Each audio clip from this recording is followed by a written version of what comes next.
What's up, everybody? Welcome to Podcast Now Plus. I'm Alex, and this video we're going to talk about Far Cry 6 being delayed. Now, technically, it's also Rainbow Six Quarantine. That's a game that I'm interested in. Far Cry is the one that I think probably will make the headlines, probably will be more of a big deal, because this game, it had its release date. It was going to be out February 18th, 2021. Honestly, when we've looked to 2021, yes, as we get closer, games will start to pop up. We'll start to fill in the schedule. But like right now, when you look at it, you see, okay, Hitman, Prince of Persia, Sands of Time remake. You look to February, you have Far Cry, and then really those three games, yes, there's maybe one or two or three other ones that are maybe of note, but besides those, it's pretty, you know what I mean? Like, we have Windows. It's only Windows after that. And again, as we get closer, we will end up figuring it out, right? They'll announce it, but this is a big one. This is one that, to me, I have always respected Far Cry. I've never,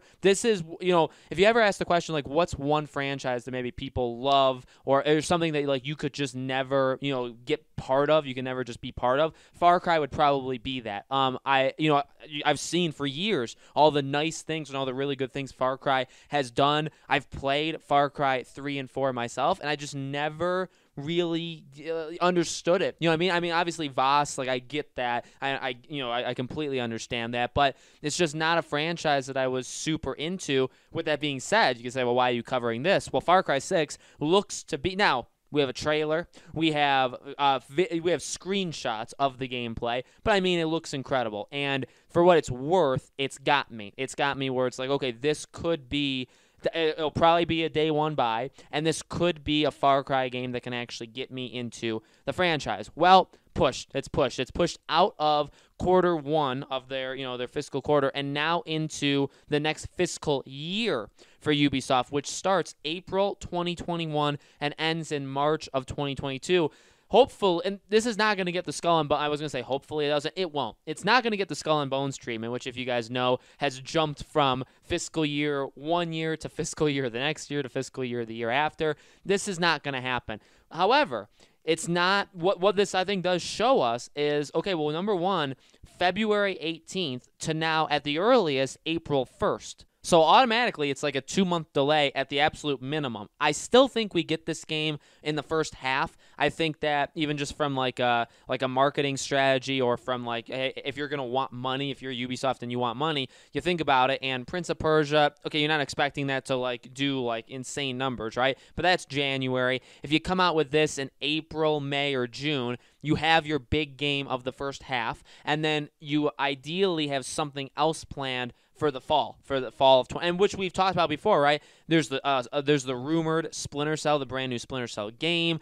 There's a lot of other things that they could, Skull and Bones could eventually, come back out, can surface back up. So there's other things they can definitely do, but this is a big deal because it's not like it was pushed a couple days. It was not pushed a couple weeks. I mean, even, Cyberpunk has been delayed like 1,000 times, and it's only been delayed, a few weeks at a time, but it's only, this last delay was 3 weeks. Okay, Cyberpunk was delayed 3 weeks. What this delay means for Far Cry is at least it's 2 months. And that's a pretty big deal. When you have a delay that big, something has obviously gone wrong. Remember, we heard with the stuff that went around the world, which I don't normally say even all that much in videos anymore, because hopefully, we're turning a corner. But one thing it did do for at least between, like, let's say March and June, between March to June, is it completely stopped motion capture. It stopped filming, like films, TV, stuff like that. It stopped that dead in its tracks. Gaming could still go on, but in reality, if you were a game that needed motion capture, so physical work, which not every game needs, and honestly, not even every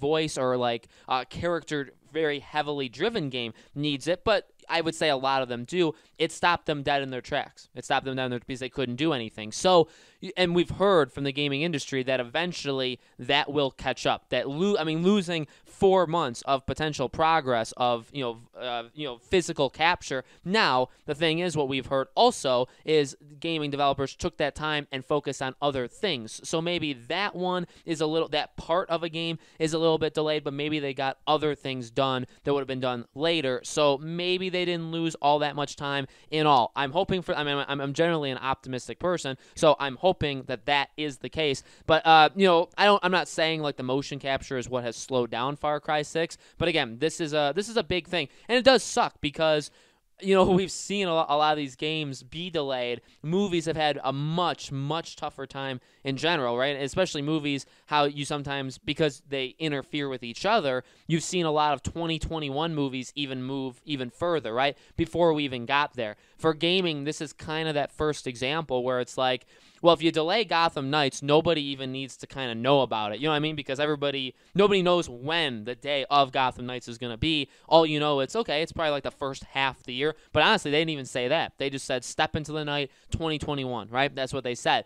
Same thing with like a Hogwarts Legacy. It's like Live the Unwritten or whatever that slogan is. And then it also said 2021. So if Gotham Knights was planned for February and it comes out in June, nobody really, if you keep your mouth shut, nobody needs to know that was delayed. It just sucks that we only have literally maybe a handful, maybe two at most, handfuls of games with confirmed release dates in 2021, and now we're starting to see that. Now it's only one, but we're starting to see them pushed. And we'll see if there's like a domino effect for other things. Again, from a Ubisoft perspective, we don't really know much of what they're doing past Far Cry, past what Gods and Monsters, which now has become Immortals. So we have Immortals. You have, Prince of Persia, The Sands of Time's remake. So we know that. We know Far Cry. We know Rainbow Six, but now Rainbow Six is also in that group. But then beyond that, we don't know anything. Could there be that rumored Splinter Cell? Does Skull and Bones come back? Do you make a brand new, Prince of Persia after Sands of Time? What's the plan going forward? When's the next Assassin's Creed? When's the, you keep going with Watch Dogs?